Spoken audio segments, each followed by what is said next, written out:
This is the second third brick of our Fitness-First, which is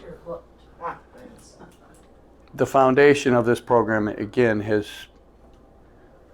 computer going off is not what I want. I've had technology issues for the last 2 weeks, folks. I apologize. Things aren't working out my way. I'm not a highly smooth show, but the information is good. So we've been talking about our Fitness-First is one of the cornerstones of a healthy lifestyle, and we talked in Fitness-First that we needed to have a plan.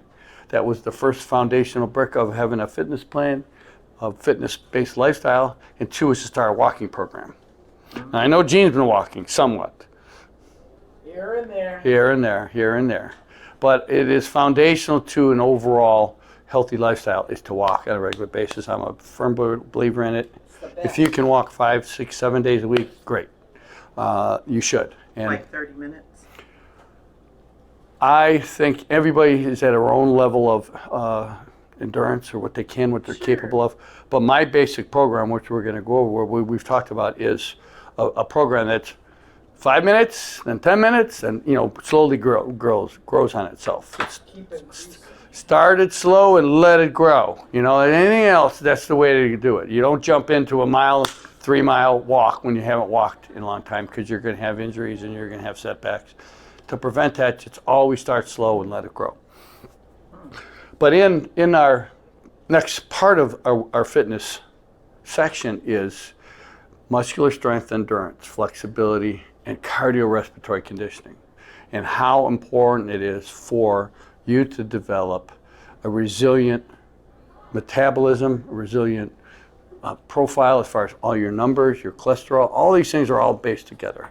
And I firmly believe, as a fitness guy, that fitness is where you start. That's why we put it fitness first, in that you're not going to clean up your blood chemistry by not exercising. You're going to get it better somewhat, but you're not going to get your muscles moving. You're not going to get all your organs working top notch if you don't have a fitness component in it. So fitness is important. Fitness first is my motto. And we have this document here, which the Fitness First worksheet that everybody had. That we all had this, you've seen this a few times if you've been in the class, this is a way to you to go through a step-by-step how to develop a plan that's based on your profile, your numbers, your goals. And your goals are as important as anything else in programs, knowing what your plan is addressing, what your doctor recommends as far as your overall health, coach and or trainer's recommendations, goals. And all this goes back to when we talked about what a fitness program should consist of. This document here, which you have right here, I just have it up on the screen. This thing keeps going out on me. I don't know what's wrong with their thing. Is a fitness assessment is something that I recommend everybody have done at least once to start, and then every year, maybe every 6 months, to know that what you're doing is working for you. So you're not spinning your wheels, you're not finding yourself overtraining certain muscles, certain systems. Like somebody was saying that, oh, my hips hurt all of a sudden. How come my hips are hurting? Well, that's like a loaded question. It could be many things why anyone's hips started hurting them out of the blue. But in an assessment, if you go through an assessment test, you're going to search for certain things. One of the things we go is body composition, muscular strength, muscular endurance, flexibility, cardiorespiratory capacity, endurance. Those are the foundations of how healthy your body is, how fit your body is. Body compensation is done many ways. Could be done by calipers, could be done by body circumference measurements, could be done by joint measurements. There's so many different ways. They have submersion tests, and they're all based on estimates of your body composition. So we don't necessarily want to lose weight. We want to improve our body composition. We don't want to just get strong. We want to get strong and improve our body composition, which means we're getting stronger, leaner, not weaker, fatter. You get your muscular endurance as well. So all these things kind of build on themselves to build your fitness-based lifestyle. And that comes out of, again, by having a physical fitness assessment. It can be done by anyone. And you don't have to get all these things done, but the more tests people do, better apt they're going to get more information that's going to give them a better picture, snapshot of what their fitness profile is. And that's what's important. So in reviewing that worksheet, this worksheet here, fitness plan worksheet, review, compare your personal fitness goals and map out your plan. One size fits all or universal set of exercises will not work for you. That is, you don't go pull a magazine off the counter, off the bookshelf. I'm doing that workout because it's in this book. It could be totally something inappropriate for your fitness level, your anything to do with your health, and it could be putting you at risk for injury, illness, or some kind of situation arising. So it's not. You need to build your fitness plan based on your particular goals. Everybody's fitness program should emphasize functional multi-joint compound movements first. Now, what does that mean? What is a basic functional movement we do every day? Walking program. Now, there's a lot of ways to walk, some good ways, some not so good ways. And you can tell somebody who's a healthy walker that walks a lot just by how easy their gait is, how easy they transfer their weight. Their hands are moving, they're not hunched over. All these things factor in how your ability to be able to walk. So these are all. That's how my machine works. My machine's working good. I think it's this thing's not reading my computer, so it just figures it needs to shut down. And it's not. I don't want it to shut down yet. So all these things, like I said, are based on multi-joint functional compounds. Walking, being able to walk. You're using multi-joints. It's a functional movement. So if you've got a bad hip, you're not going to walk so good, right? Because you may have a hip where you have to drag your foot along, or your knee injury, or ankle injury. All these things are part of a multi-joint functional movement. And their exercises can be implemented in your program to improve that. So you can walk more efficiently, so you can walk faster. The faster someone walks, this is a proven statistic, the longer they live. What? The faster that someone can walk is totally related to their longevity. In other words, somebody who shuffles along like this is more apt for many reasons, tripping, slipping, falling, this or that, not good functional heart, lung capacity. All these things come together. And they've tested the healthiest people that live the longest, and they have the fastest gait. They have the fastest ability to walk. They don't necessarily have to walk fast, but they can walk fast. There are some people who can't walk fast for those same reasons. So it's a good statistic. So walking is good. And so you... How many steps a minute? I don't go by that. I go by breaths. Because I really believe it's in walking, your cardiorespiratory, how you breathe. You can walk really fast, but you're not breathing enough. So now your heart rate's going too fast because you're not converting enough oxygen and getting carbon dioxide out of your system. So it's all about breath. So I tell people when they walk, it's 3 to 4 to 5 steps per inhale, 3 to 4 to 5 steps per exhale. So in other words, that means you get a deeper breath. You fill your lungs up more. You get it down into the lower lobes of your lungs. So you're able to transfer that to your bloodstream, get it to your head. So you walk, everything comes better when you have a deeper breath. So I like to tie breathing in. And when we get to that graph, I will show you what I mean. But when it comes to walking, where he asked, well, how fast should you walk?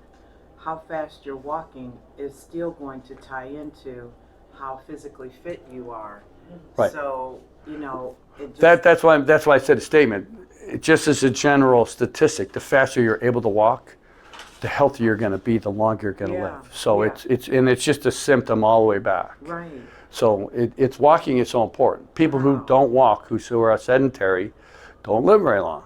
And this is a general rule. So it's good to keep yourself up on your feet, in the water if you need to, walking in the water, on a bicycle if you can't do that. Just doing some work on a standard recumbent bicycle is as good on your joints as walking. Not as great for your cardiovascular because you're not working as hard normally. So walking is important, and there's a lot of things you can do to improve your walk. Your fitness plan should utilize the exercise matrix, which you have a copy of in front of you, right? Mm-hmm. Where did mine go? Okay, now you've all got these exercise matrices, and you all have blank ones as well. So there's blank matrices out there, and if not, I have your email address. I'm sending out a whole packet of information very shortly. Using this functional exercise matrix is what I use, and I filled this out. This is my functional matrix B1. As an example, functional exercise involves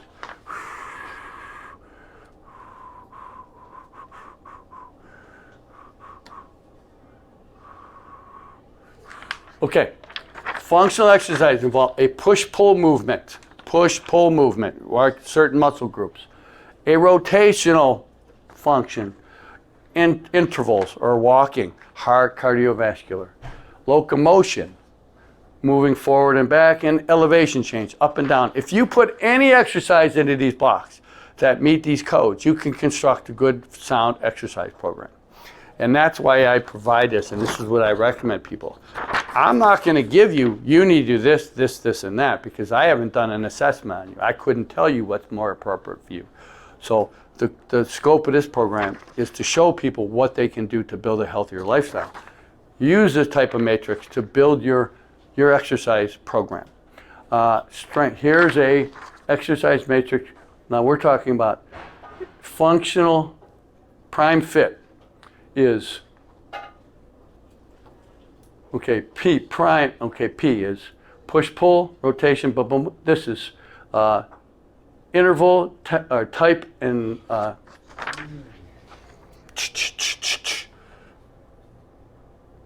function. Frequency, intensity, type, and time. I got it straight. So frequency, 2 to 3 days a week, but using your body weight, 10 to 12 repetitions, a push-up or a wall push-up or something appropriate. That would handle that push-pull movement. And there's a lot of other exercise. And you can take this and put in all different kind of exercises. If you're going to increase more strength, you would do something which is not necessarily more repetitions, but is more resistance. Because the more resistance you use, the heavier the load you pull, push, whatever, the more strength you're going to build. The more often you're able to push it, the more endurance you're going to build. So we would take the repetitions up if we're looking to build endurance for somebody's exercise program, or we would take the intensity up. Maybe it's a body weight with the weight belt on, or it's push-ups on a table rather than a wall. So you're having a little more weight put on your muscles. Intervals. Here I talk about mini jumping jacks. Here's a mini jumping jack, like basic program. It's like this. You're bending your knees, your waist, your legs, your arms, your shoulders. You're working a lot of muscle groups. It's not a full jumping jack, it's a mini jack. I call these mini jacks. Then there's mini step out jacks. Basic foundational movements that work multi-joints. Locomotion is a walking lunge. So what is a walking lunge? A normal lunge for somebody would be taking a big step, bringing that back knee down. Walking lunge is basically, so you go out to a track, you go out to the path out here around the city, and you're walking around, and you walk for an interval, top and take a couple lunges, add a little resistance to it. So that could be added in to create your program. Again, it's all different for everybody. If we're building endurance, we do more repetition. If we're building more strength, we do more intensity. So this is basically put together that you can use it for anything. And we'll show you how you can use it for your cardiovascular programming as well. So it's a simple, basic tool that can be used to fill out to make your program. Everybody, what was the last T? Is type and time. Time. Type, time, it's time. So time is how often do you do it? Do you walk for 30 minutes? Do you walk for 60 minutes? Let me get back to this. I'll show you. Oh, you are killing me, Gene. I hate being unprepared. I apologize. So when I got home last night from out of town, I had all this stuff filed to print out. Now my printer's not reading my computer too, so I will get them to you. Here is, okay, here's the walking program. So you're going to send us all this? Yes, yes. If I have your email address, you will get it. Here is a walking program matrix. All right, this is how we built the walking program. 3 times a week at a moderate pace, you're walking, frequency, interval, type, and time. 8 minutes up, 8 minutes back. You do that 3 times a day, 48 minutes of walking. 3 16-minute intervals. So we're talking about a low interval exercise program. Walking is low interval. Can you utilize that right corner and make it bigger? I probably can. I'm not a computer expert. Yeah, there we go. So this was the example of one of the walking programs. This is the second step of the walking program because it started out at 5. Here's where we go about when you're talking about building the intensity up. Moderate pace, easy pace, moderate pace, quickly pace, intervals. Intervals. Again, a simple use of a matrix. 6 steps per inhale, 6 steps per exhale.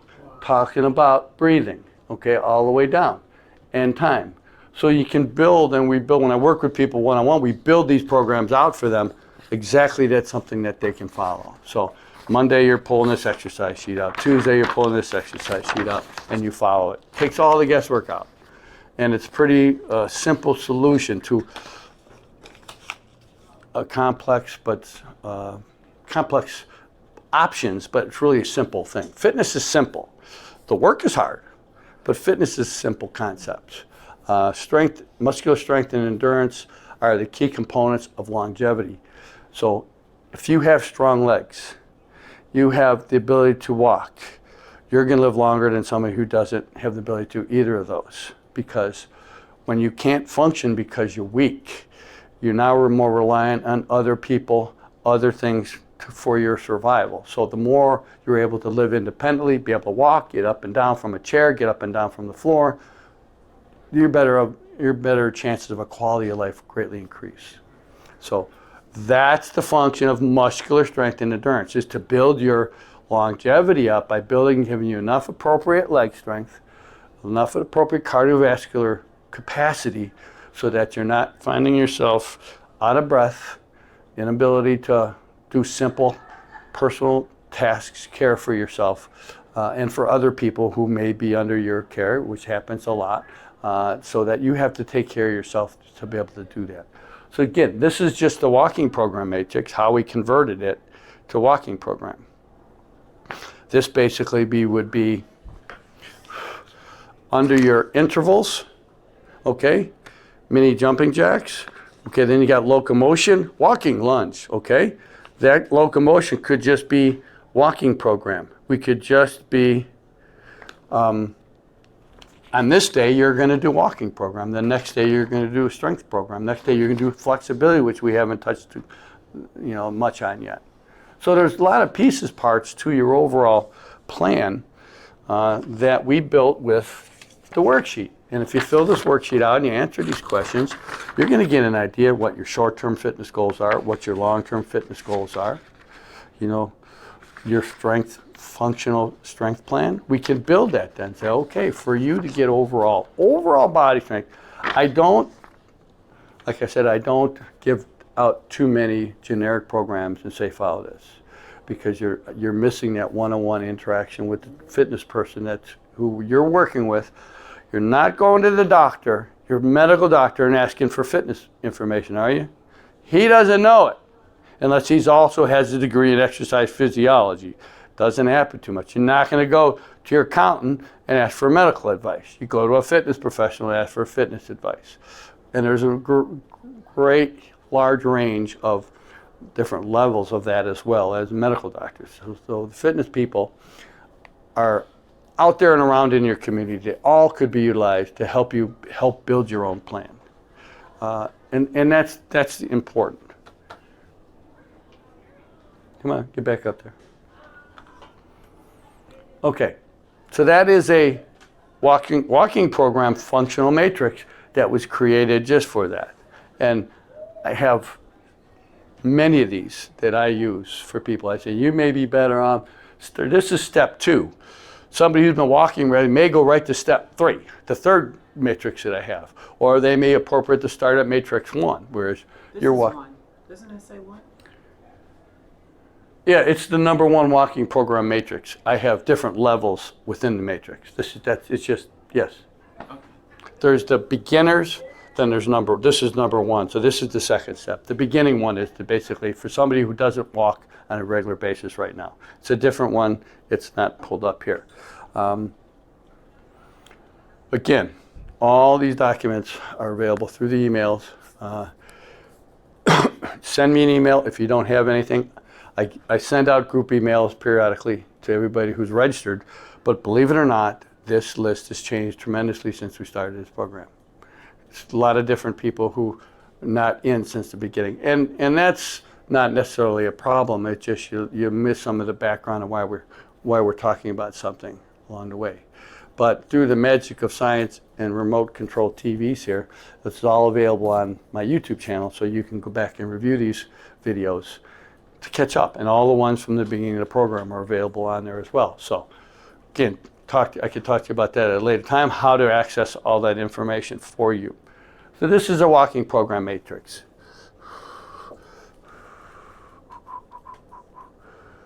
Why when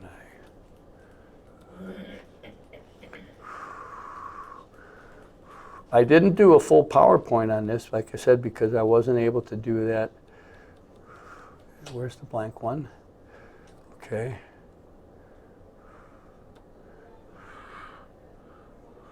Okay, this was the beginner one. Just as an example. This is the 30-day get moving walking program matrix. That's the basic beginner. Daily, 1 time a day, you walk 5 minutes, you turn around and walk back. You do that. Then you go on the 4th day, 6 minutes and back. So you're 10, 12 minutes. It slowly builds up.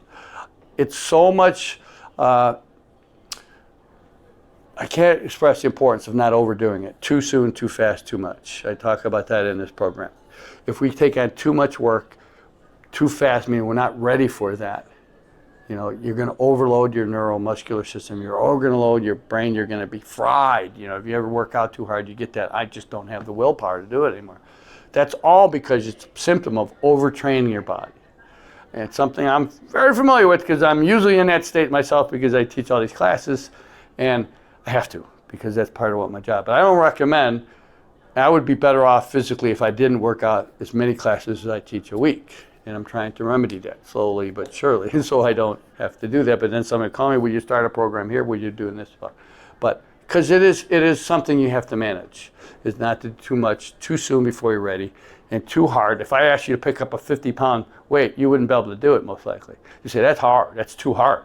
That's too much for your capacity. So putting those in the right order is important to make sure that you're walking as part of your fitness program more appropriately. Go back to here now.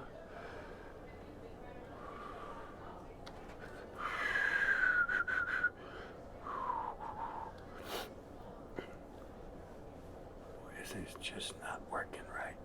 I have blank ones. I have blank ones of all these as well. Again, they're not showing up here.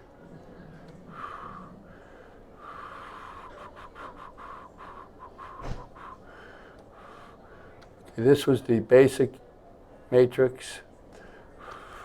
Again, this is a functional matrix. See, it says functional. Those are more functional oriented exercises. If there's somebody that's working to want to just build their upper body strength, I would say doing push-ups more important than any other exercise. So you would use a push-up as your exercise. You're going to also do seated floor twists, touches, mini jacks, walking lunges, squat as a basic program. I would overload or stack that particular square to match your goals. And I have a table of exercises that you would look at and say, what am I choosing from? You know, but once you understand how it works, and you say upper body, okay, push-ups exercise 1, table push-up, wall push-up, all these different exercises you can choose to put in there yourself. And I just think that under this scenario, this scope, this is the way it's best to be presented to you, is that we can change these up, change your results based on what you're looking at right here. What is it that you're trying to do? Okay, let me get back. Questions on this? Okay, again, I get you blanks, and okay, go back down here. I'm going to get back to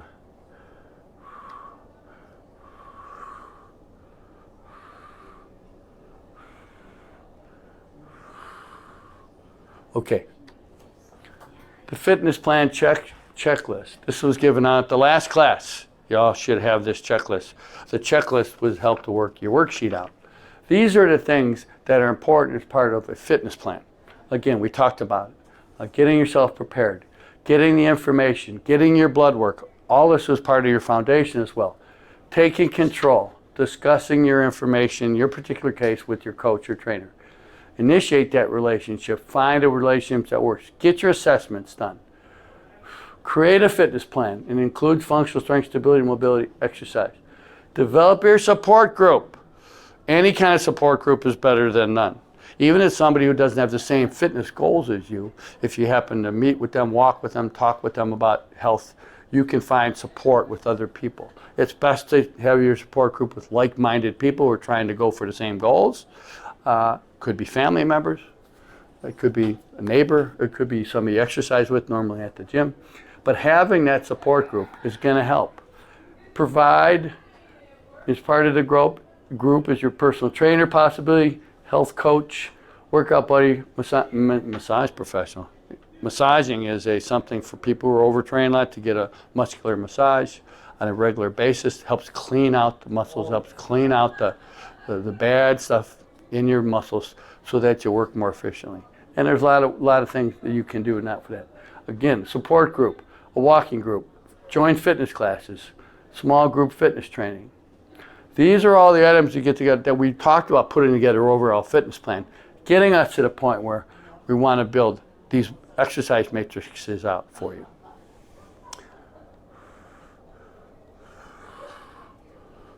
Okay, back to this one. So, utilize the exercise matrix and the plug-and-play format. Again, you're plugging X's in those boxes. You're plugging exercises.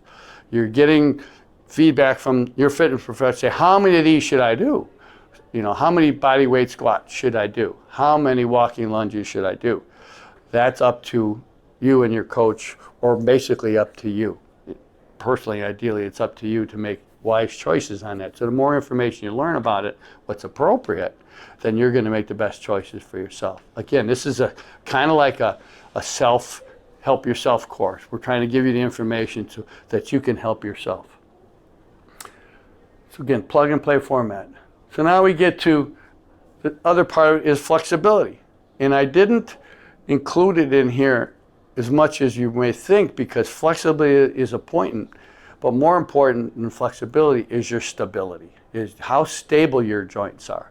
It's not good to overstretch or overextend, contract a joint if you're not ready to do that. So to overstretch the muscle is worse than not stretching at all. Overstretching bad knee tendons is worse than not stretching bad knee tendons. So again, those are all things that are plugged into your fitness plan. And flexibility and mobility, I combine them together as a simple regime to keep yourself flex and stable based on your goals and what you want to do. You may not be looking to run a 10K, right? Anybody here want to run a 10K? No, I don't want to run a 10K. But you may want to be able to walk 30 flights of stairs or 10 flights of stairs. So that's something you can train for. It's simple. It's a simple procedure. Once you can identify what your goals are, we can put in the flexibility stability program. A simple stability exercise I tell people is if people walk and you see their hips drop as they walk, they're dragging their leg and their hips are going like this. That's an unstable pelvic girdle, and all those muscles that are stable. When you walk, your body should stay stable. You should be able to push off. So their stability exercise is to build the strength in your obliques, in your core, in your spinal column, to get you more stability in those hips, as a perfect example. People who can't bend their knees to sit down and instead reach with their arms, they're not too stable in their lower back because it's probably hurt because they've overdone it because they're weak knees and they're weak hips. So building hip flexibility, getting the ability to flex this hip joint is going to help you sit your hips down, to help you bend your knees, to help your ankles flex so you can get yourself in a low position, which is ideal for many things in life, is to get your hips down as low as you can. Again, flexibility and stability are important components of that.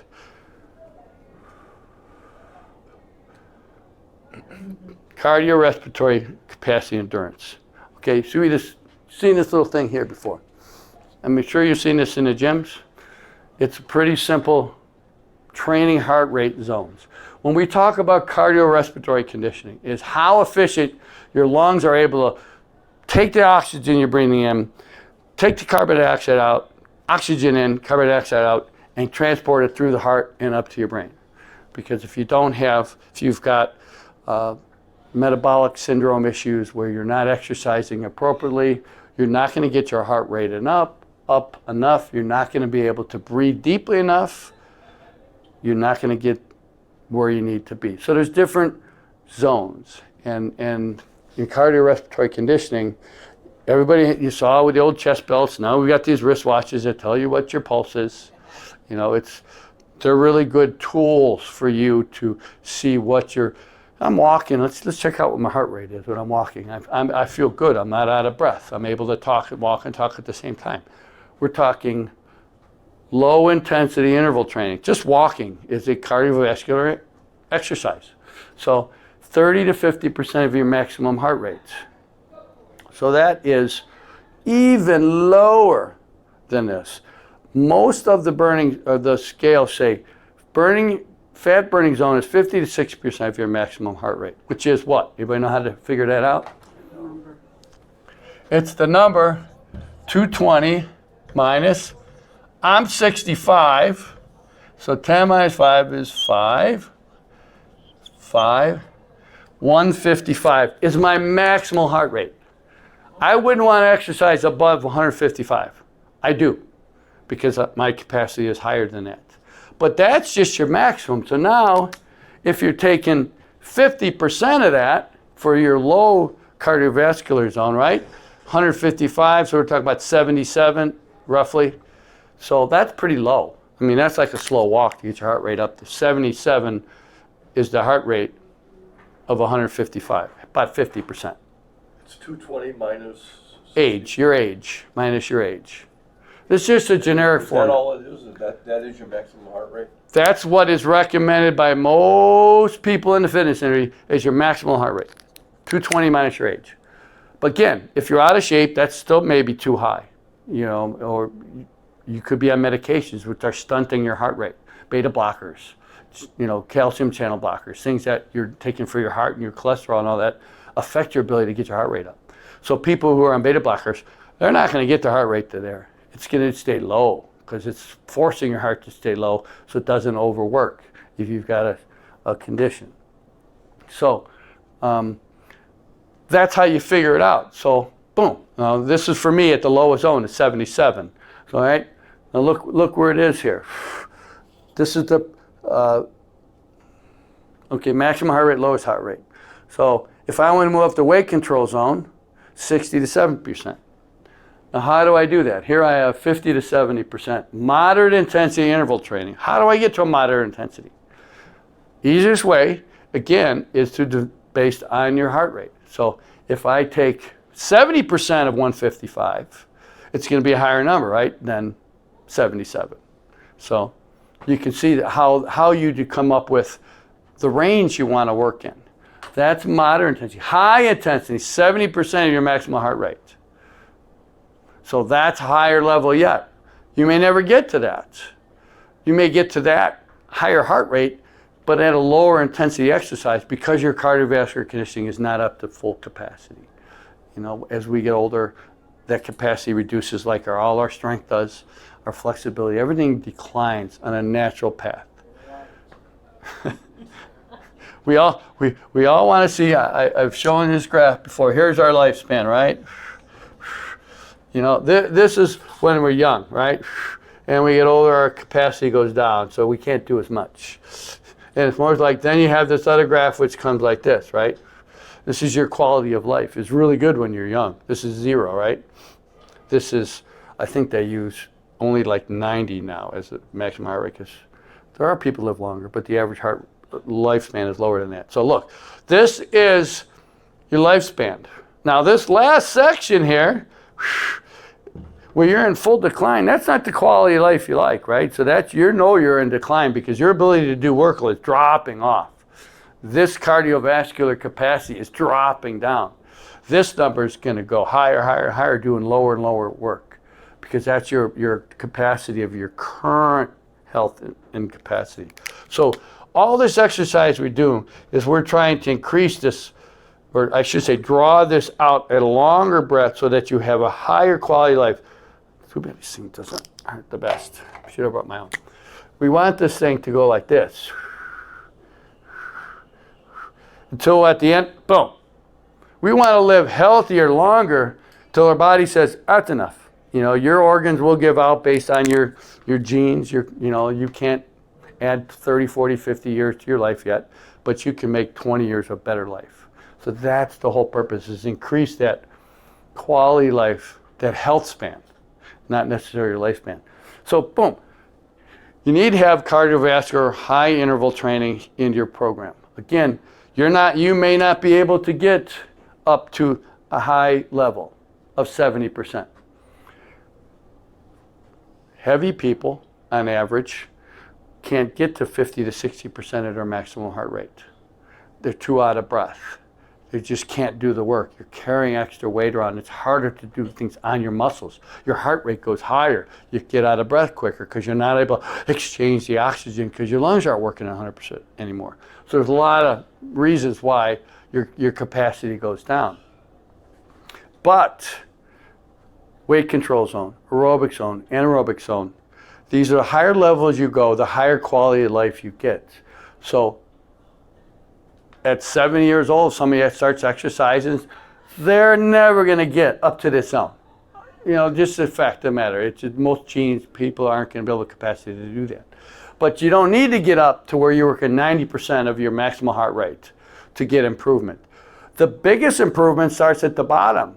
So as you exercise, another color, as you exercise, your capacity goes up. And it goes up actually a little faster than that. It'll go up here and come down. So you're going to get the best gains when you're at the lower end of the scale than you are at the higher end of the scale. It's harder for people who are exercising in this zone to get increases, but it's real easy for people down there. What does anaerobic mean again? That means you're working without oxygen.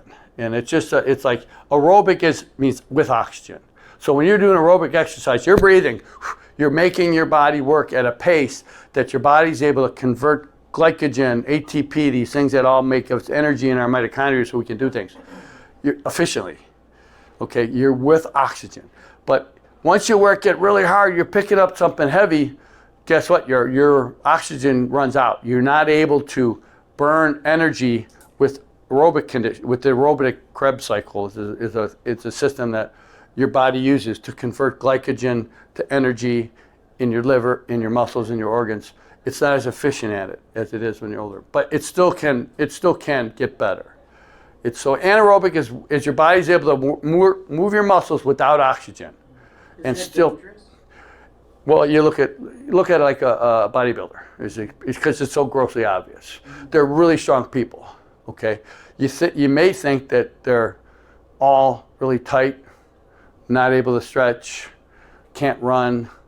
You'd be totally wrong. But they're so muscular that they go from that aerobic stage to the anaerobic stage way later than you think. You think that they couldn't do the endurance, but they actually have great endurance. They're running on treadmills for hours and hours and hours to burn calories off, to look leaner.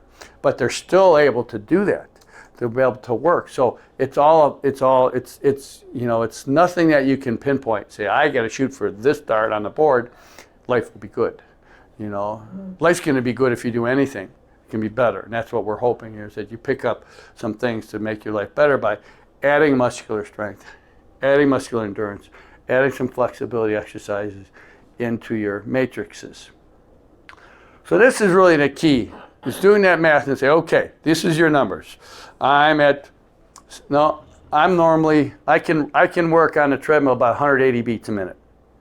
That's not good in the long term. It's an interval. It's like, I'm going to go really fast for 30 seconds, then I'm going to walk slow. And that's the slow interval. That's why it's interval training. High, low, high, low. High, medium, moderate, or low intensity interval training. So again, these are things you may not be familiar with. You see the HIIT, high intensity, that's a big thing now. Everybody wants to do high intensity. Zumba, believe it or not, is moderate to high intensity interval training when you're doing a Zumba class. Your heart rate's getting up there. You're moving. And there's some slow sections. You'll see them doing some slow movement. Then they're going back up again. These exercise programs, these methods are built on the same principles. Is they're trying to get your heart rate up. The boom class, the Silver Sneakers boom class that I teach, where we're doing interval strength exercises. We're doing different exercises on an interval to get your heart rate up, and then we take a little breather and we let our heart rate come back down. And we do it again, come down. And we do it again, and come down. As you do that, as you're able to increase that intensity on a regular basis, your heart lungs make changes. I got to change. This is getting hard. I need to be more efficient. So that's when you get the adaptations in your heart and lungs. Your heart gets healthier, your lungs get healthier. I see people who take my classes and they're coughing like crazy. Why would they be coughing? Why would somebody just exercise heavily and cough? Because all the stuff that's been stuck in their lungs is moving now, and they're trying to... The older, and I don't mean to say this, more feeble people get when they get weaker because you get older, you don't breathe as deep. So everything, all that fluid stays in their lungs. They start breathing heavily and it starts coming up, you start coughing it out. That's good. I tell people, I want to see people coughing in my class because I know they're working their lower lungs. They're getting deep breaths in. When I'm telling them to take 6 deep breaths, they're working their lungs fuller. You're going to kick stuff up, as you say, get some stuff out of your lungs. Smokers, same thing. They will do it even more because their lower lungs are not working so good, especially if they've been smoking for a long time. They can get great gains if they quit smoking because they're in such a bad starting point. They're going to get regained really quick. But they're never going to get as high as they could have been if they didn't smoke because they've done so much long-term damage to their lungs. But that's the function of, when they tell people, you want to be able to walk and talk. You want to have a conversation with somebody walking. You're at low intensity, because you can put small sentences together in one breath as you're walking. That's a good indication of somebody who has good low intensity conditioning. Could be higher and above, but if they have trouble walking and talking, they're low. They're never going to get to moderate or higher intensity exercise programming unless they improve that conditioning. So that's why the consistent working of a fitness program, of a strength program, doing particular exercises that are put in your matrix to fill out your goals, what you want to do, and your needs. That's based on your metabolic information, your doctor's visits. You had your physical. You know what your blood cholesterol is. You know what your fasting A1C level is. All the good stuff that you find out with these numbers. There's the whole sheet I gave you have all those numbers, what you should get done, and your recommended blood work you get done. It's going to help you identify what those numbers are, and you get them done on an annual basis. See how your exercise program is working. Is your cholesterol coming down? Is your capacity, your lung capacity, better than it was the year before? Consistency on your program is gonna make that better. So these are brick 3 of our exercise foundation, of our cornerstone, our Fitness-First Cornerstone. This is 3 and 4, is strength and endurance, cardiovascular capacity. You need to have that as part of your program. You need to have the plan, which is we developed with the worksheet. We came up with the plan. We spelled it all out. I showed you mine. This is what my annual plan is. I fill it out every year. This is what I'm looking to do the next year. Now I go and I check, what do I have to do that? You know, what are my important factors that I need to do? When I grew up, when I was younger, our family has very good genetics in cholesterol. We have very low cholesterol, under 100 total cholesterol, my whole life, and just still pretty good. But now I've noticed, I'm getting older, my insulin resistance is not what it used to be. So when you get out of shape, you're more resistant to insulin, so your sugar gets higher. So my sugar is creeping up. It was always under 100. My sugar was like 70s, 80s, which is recommended. I'm getting over 100 now. Doctor said, hey, why is your, well, my insulin tolerance is getting lower. And that's something that you find out. Even if you work out regularly and you exercise and you eat good, there are certain natural declines that are going to happen. And with me, my body is starting to retain more sugar. Now, I gotta resolve that. Now, you can resolve that by diet, exercise. I'm not going to take the drugs to do that because those come with their own problems that I don't believe in as much unless, it got so critical that I had to do something. But it's still not bad. I'm at 103, 104 on the sugar. It's a little higher than it should be. It's not too bad. But there's tests they can do if I want to find out, now, where is my insulin resistance caused by? What's a true factor? And that could be expensive. You don't necessarily want to go there. You try the simple solutions first. You change your diet, take the sugars out, certain things that you shouldn't eat, that you maybe eat too much, maybe alternate, I don't do as much long-term moderate to high intensity exercise that was on there as I used to. Because when I was working as a firefighter, I was training that a lot. I was on the treadmill, I was at the station, I was at the gym. I was doing a lot more of that. Now my intervals are running around the bases in softball, which gets me running, and I can run still pretty quick. But that's the extent of what it used to be, 2 hours a day of exercise, strength, and cardiovascular training. I don't have the extra cardiovascular training. So that's, again, part of what I have to do is up that to get my sugar to come back down. Because, there are many factors that are way over my head to tell you is how your body's going to react to exercise. And unless you track it, you don't know how it's going to affect you. When I do a lot of cardiovascular training, I had a hard time at first getting my resting heart rate to come down. When I wake up in the morning now, my heart rate's in the 50s.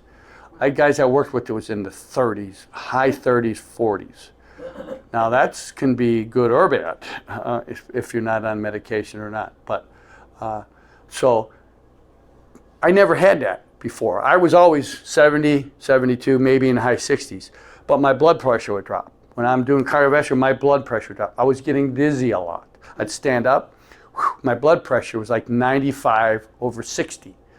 When I get healthier, that's how my body reacted to it, how it adjusted. It didn't happen that my resting heart rate dropped till I stopped doing all that cardiovascular work. Now I just do more of the strength and all different things together, more functionally based exercises. My heart's working hard. It's just not that long extended, you're running on a treadmill, running the bike. It's more interval. So when you do more interval training, I'm getting my resting heart rate to come down so it's lower. I'm beating overall less beats per minute and per day, but my blood pressure is not coming down like it used to. So again, that's just your own a little description of how your body reacts to your workloads, your health. What medications you're on, what foods you eat. It's a complex thing, and you need to find out for yourself. It's not something that somebody can tell you. I can say without a doubt, you need to do this, you need to do that. Life will be good. Without any information, if anybody says that they can do that, they're lying to you. They're doing you injustice because they're not digging deep enough to find out what you truly need physically and medically. And that's important. That's like I said, you don't go to your accountant and ask for medical information. You go to somebody who can help you with that. It's pretty simple. It's pretty simple. But how many people regularly have a fitness person in their lifestyle? Some people can't afford to do it at all. It's not as expensive as people think to get an assessment done. I used to do them at rec centers. Come in like the guy was doing in here balance testing. They were doing, there's balance tests that you can do to check your overall balance. Well, I used to do fitness assessments. You know, for $5, come in, you're gonna do these certain tests. These are gonna give you results. This is gonna give you results based on the normal, healthy population. So you can see where you're stacked up against. And that's just a simple set of, you know, get up from a chair, walk 20 feet, turn around, sit back down. Now there's certain times that'll tell you where you are. Believe it or not, they've taken all these tests and connected them to people's metabolic conditioning levels and say, okay, if you can do that walk test in under 15 seconds, you know, you're here on a scale of 1 to 10. You know, so there's simple tools, or there's more advanced, more complex tools you can use. I like to keep it simple. This class can be really too in-depth for most people because there's a lot of information to take in and consider. So I'm trying to set it up as simple as possible. When we're all done, which we're getting closer than farther than done from this class, you're going to get a document that says Fitness First. 1, brick 2, brick 3, brick 4. These are the paperwork that came with it. So you need a foundation. Here's your blood work. Get this test done. Go to your doctor. So it's a simple check-off thing. Check it off. Follow it through. It's not that difficult when you see it in there. When you see it all up in these sections, it gets like, it's a lot of information to take in. So the more you go over the information, the more familiar you're going to be with it if you're not familiar with it. And you're going to be able to stay on track and do it better, you know, do yourself better in the long run. So I didn't want to make it too much information. I don't want to come and say you need to do 25 push-ups, this and that, and you need to do this kind of stretches and that, because that's not appropriate for everybody. So it changes. And that's where you can work with someone to get that kind of information for you, if that's something you want. If you know somebody who's in the fitness field, or you know somebody who's an avid runner, and what do they do for walking and stretching, you know, you can take their advice if you can.